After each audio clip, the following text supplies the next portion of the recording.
Hi friends, welcome to my channel. ನಾನಿವತ್ತು ಹಸಿ ಕಡಲೆಕಾಯಿಂದ ಈಸಿಯಾಗಿ ಬೇಗನೆ ಆಗುವಂಥ ಒಂದು ಚಾಟ್ ರೆಸಿಪಿನ ತೋರಿಸ್ತಾ ಇದ್ದೀನಿ. ಡಿಫ್ರೆಂಟಾಗಿ ತುಂಬಾ ರುಚಿಯಾಗಿರುತ್ತೆ, ಹಾಗೆಯೇ ಆರೋಗ್ಯಕರ ಕೂಡ. ಹಸಿ ಕಡಲೆಕಾಯಿ ತಂದಾಗ ಯಾವಾಗಲೂ ಉಪ್ಪು ಹಾಕಿ ಬೇಯಿಸಿ ತಿಂತಾ ಇರ್ತೀವಿ, ಬಟ್ ಈ ಥರ ಇದಕ್ಕೆ ಸ್ವಲ್ಪ ವೆಜಿಟೇಬಲ್ಸ್ ಎಲ್ಲ ಹಾಕಿ ಮಾಡಿದಾಗ ತಿನ್ನೋದಕ್ಕೂ ಚೆನ್ನಾಗಿರುತ್ತೆ, ಹಾಗೆಯೇ ಆರೋಗ್ಯಕ್ಕೂ ಕೂಡ ಒಳ್ಳೆಯದು. ಬನ್ನಿ ಹಾಗಾದರೆ ಹೇಗೆ ಮಾಡೋದು ಅಂತ ನೋಡ್ಕೊಂಡು ಬರೋಣ. ಮೊದಲಿಗೆ ಇದನ್ನು ಮಾಡೋದಕ್ಕೆ ನಾನಿಲ್ಲಿ ಒಂದು 2 ಸೇರು ಆಗುವಷ್ಟು ಹಸಿ ಕಡಲೆಕಾಯಿ ತಗೊಂಡಿದ್ದೀನಿ. ನಾನಿಲ್ಲಿ ಸ್ವಲ್ಪ ಜಾಸ್ತಿನೇ ಮಾಡ್ತಾ ಇದ್ದೀನಿ, ಹಾಗಾಗಿ ಸ್ವಲ್ಪ ಜಾಸ್ತಿನೇ ತಗೊಂಡಿದ್ದೀನಿ. ಇವಾಗ ಇದನ್ನು ನಾವು ಕ್ಲೀನಾಗಿ ವಾಶ್ ಮಾಡ್ಕೋಬೇಕು. ಇದರಲ್ಲಿ ಮಣ್ಣೆಲ್ಲ ಇರುತ್ತೆ. ಒಂದು 5ರಿಂದ 6 ಸರಿನಾರು ಚೆನ್ನಾಗಿ ಉಜ್ಜಿ ತೊಳೆದಾಗ ಕ್ಲೀನಾಗಿ ಹೋಗುತ್ತೆ. ಇಲ್ಲಾಂದರೆ ಒಂದು ಅರ್ಧ ಗಂಟೆ ಹಾಗೆಯೇ ನೆನೆಸಿಟ್ಬಿಡಿ, ಮಣ್ಣೆಲ್ಲ ಬಿಟ್ಕೊಂಡ್ಬಿಡುತ್ತೆ. ಆಮೇಲೆ ವಾಶ್ ಮಾಡಿಕೊಂಡು ಬೇಯಿಸ್ಕೊಂಡ್ರೆ ಆಯಿತು. ನಾನು ಇದನ್ನು ಕುಕ್ಕರಲ್ಲಿ ಬೇಯಿಸ್ಕೊಳ್ತಿದ್ದೀನಿ. ಹಾಗೇನೂ ಕೂಡ ಬೇಯಿಸ್ಬೋದು, ಆದರೆ ಸ್ವಲ್ಪ ಟೈಮ್ ಹಿಡಿಯುತ್ತೆ, ಹಾಗಾಗಿ ಕುಕ್ಕರಲ್ಲೇ ಬೇಯಿಸ್ಕೊಳ್ತಿದ್ದೀನಿ. ಇವಾಗ ಇದಕ್ಕೆ ಒಂದು 2ರಿಂದ 3 ಟೇಬಲ್ ಸ್ಪೂನ್ ಆಗುವಷ್ಟು ಕಲ್ಲುಪ್ಪು ಹಾಕೊಂಡಿದ್ದೀನಿ. ಹಾಗೆಯೇ ಇದಕ್ಕೆ ಕಡಲೆಕಾಯಿ ಎಲ್ಲ ಮುಳುಗುವಷ್ಟು ನೀರು ಹಾಕೊಂಡು ಇವಾಗ ಇದನ್ನ ಬೇಯಿಸ್ಕೊಳ್ಳೋದು. ಇದನ್ನ ಒಂದು 2 ವಿಷಲ್ ಕೂಗಿಸ್ಕೊಂಡ್ರೆ ಸಾಕಾಗತ್ತೆ. ಹಸಿ ಕಡಲೆಕಾಯಿ ಆಗಿರೋದ್ರಿಂದ ಬೇಗನೆ ಬೇಯುತ್ತೆ ಇದು. 2 ವಿಷಲ್ ಹಾಕಿಸಿ ಇದನ್ನ ಓಪನ್ ಮಾಡ್ತಿದ್ದೀನಿ. ನೋಡಿ, ಚೆನ್ನಾಗಿ ಬೆಂದಿರುತ್ತೆ, ಇದು ಸಾಫ್ಟ್ ಆಗಿ ಬೆಂದಿರಬೇಕು. ನೋಡಿ, ಇವಾಗ ಇದು ಚೆನ್ನಾಗಿ ಬೆಂದಿದೆ. ಇವಾಗ ಇದನ್ನ ನಾವು ಈ ನೀರಿಂದ ಸಪ್ರೇಟ್ ಮಾಡಿಕೊಂಡು ಒಂದೊಂದಾಗಿ ಬಿಡಿಸ್ಕೋಬೇಕು. ಸ್ವಲ್ಪ ತಣ್ಣಗಾದ್ಮೇಲೆ ಬಿಡಿಸ್ಕೊಂಡ್ರೆ ಆಯ್ತು. ಮತ್ತೆ ಇದನ್ನ ನಾವು ಬೇಕಿದ್ರೆ ನಾರ್ಮಲ್ ಒಣ ಶೇಂಗಾ ಇರುತ್ತಲ್ವಾ, ಅದರಲ್ಲಿ ಕೂಡ ಮಾಡ್ಕೋಬಹುದು ಬೇಯಿಸಿ.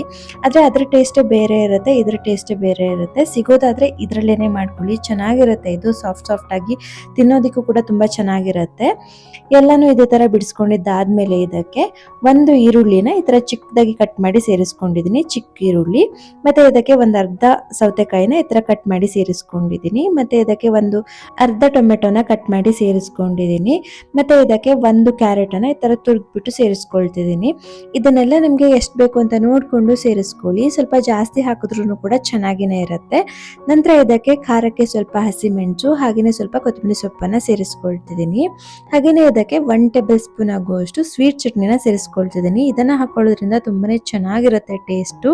ಎಲ್ಲಾ ಚಾಟ್ಸ್ಗೂ ಕೂಡ ಇದನ್ನ ಯೂಸ್ ಮಾಡಬಹುದು. ನಾನು ಇದ್ರ ರೆಸಿಪಿನ ಆಲ್ರೆಡಿ ಶೇರ್ ಮಾಡಿದ್ದೀನಿ, ಬೇಕು ಅಂದ್ರೆ ಐ ಕಾರ್ಡ್ ಅಲ್ಲಿ ಕೊಟ್ಟಿರ್ತೀನಿ, ಒಂದ್ಸರಿ ಚೆಕ್ ಮಾಡಿ. ನಂತರ ಇದಕ್ಕೆ ಸ್ವಲ್ಪ ಒಂದು ಅರ್ಧ ಟೀ ಸ್ಪೂನ್ ಆಗುವಷ್ಟು ಉಪ್ಪು ಮತ್ತೆ ಒಂದು ಅರ್ಧ ಟೀ ಸ್ಪೂನ್ ಪೆಪ್ಪರ್ ಪೌಡರ್ ಹಾಕೊಂಡಿದ್ದೀನಿ. ಹಾಗೇನೆ ಇದಕ್ಕೆ ಒಂದು ಅರ್ಧ ಹೋಳಾಗುವಷ್ಟು ನಿಂಬೆ ರಸನ ಹಿಂಡ್ಕೊಳ್ತಿದ್ದೀನಿ. ಮತ್ತೆ ಇದಕ್ಕೆ ನಾವು ಉಪ್ಪನ್ನ ನೋಡ್ಕೊಂಡು ಸೇರಿಸ್ಕೋಬೇಕು, ಯಾಕಂದ್ರೆ ನಾವು ಕಡಲೆಕಾಯಿ ಬೇಯಿಸುವಾಗ್ಲೂ ಕೂಡ ಉಪ್ಪು ಹಾಕಿ ಬೇಯಿಸಿರ್ತೀವಿ ಅಲ್ವಾ, ಹಾಗಾಗಿ ಇವಾಗ ಇದಕ್ಕೆ ತರಕಾರಿಗೆ ಎಷ್ಟು ಬೇಕೋ ಅಷ್ಟು ಮಾತ್ರ ಉಪ್ಪು ಹಾಕೊಂಡ್ರೆ ಸಾಕಾಗತ್ತೆ. ಇವಾಗ ಇದನ್ನ ನಾವು ಒಂದ್ಸರಿ ಚೆನ್ನಾಗಿ ಮಿಕ್ಸ್ ಮಾಡಿಕೊಂಡು ಸರ್ವ್ ಮಾಡ್ಕೊಳ್ಳೋದು ಅಷ್ಟೇನೆ. ಇದೇ ತರ ಬೇಕಿದ್ರೆ ನಾವು ಒಣ ಶೇಂಗಾದಲ್ಲಿ ಕೂಡ ಮಾಡ್ಬೋದು. ಅದನ್ನ ಮಾಡೋದಾದ್ರೆ ಸ್ವಲ್ಪ ನೆನೆಸಿ ಬೇಯಿಸ್ಕೋಬೇಕಾಗತ್ತೆ. ಮತ್ತೆ ಅದು ಬೇಯಿಸಿದಾಗ ಸ್ವಲ್ಪ ಗಟ್ಟಿ ಅಂತ ಅನ್ಸುತ್ತೆ. ಇದಾದ್ರೆ ಸಾಫ್ಟ್ ಆಗಿ ತಿನ್ನೋದಕ್ಕೆ ತುಂಬಾನೇ ರುಚಿಯಾಗಿರುತ್ತೆ. ಇವಾಗ ಹೇಗೂ ಸೀಸನ್ ಇರೋದ್ರಿಂದ ಎಲ್ಲಾ ಕಡೆ ಸಿಗುತ್ತೆ, ಚಳಿಗಾಲದಲ್ಲಿ ಮಾತ್ರ ಅಲ್ವಾ ಇದು ಸಿಗೋದು. ಸಿಕ್ಕಿದ್ರೆ ಖಂಡಿತ ಇದ್ರಲ್ಲೇನೆ ಟ್ರೈ ಮಾಡಿ, ಚೆನ್ನಾಗಿರುತ್ತೆ. ಇಲ್ಲ ಅಂದ್ರೆ ಅದ್ರಲ್ಲಿನೂ ಕೂಡ ಮಾಡ್ಕೋಬಹುದು, ಅದು ಕೂಡ ರುಚಿಯಾಗಿರುತ್ತೆ. ಇವಾಗ ಇದಕ್ಕೆ ಮೇಲಿಂದ ಸ್ವಲ್ಪ ನಿಪ್ಪಟ್ಟು ಮತ್ತೆ ಸೇವೆಲ್ಲ ಹಾಕಿ ಸರ್ವ್ ಮಾಡ್ಕೊಂಡ್ರೆ ತುಂಬಾ ಚೆನ್ನಾಗಿರುತ್ತೆ. ನಾವು ಹೊರಗಡೆ ಚಾಟ್ ಸೆಂಟರ್ಗಳಲ್ಲೆಲ್ಲ ತಿಂದಾಗ ಹೇಗಿರುತ್ತೋ ಅದೇ ತರ ಟೇಸ್ಟ್ ಇರುತ್ತೆ ಇದು. ನೀವು ಕೂಡ ಒಂದ್ಸರಿ ಟ್ರೈ ಮಾಡಿಬಿಟ್ಟು ಹೇಗೆ ಬಂತು ಅಂತ ಕಮೆಂಟ್ ಮಾಡಿ. ಹಾಗೆಯೇ ನಿಮ್ಗೇನಾದ್ರೂ ಈ ವಿಡಿಯೋ ಇಷ್ಟ ಆಗಿದ್ರೆ ಪ್ಲೀಸ್ ಒಂದು ಲೈಕ್ ಮಾಡಿ, ಶೇರ್ ಮಾಡಿ.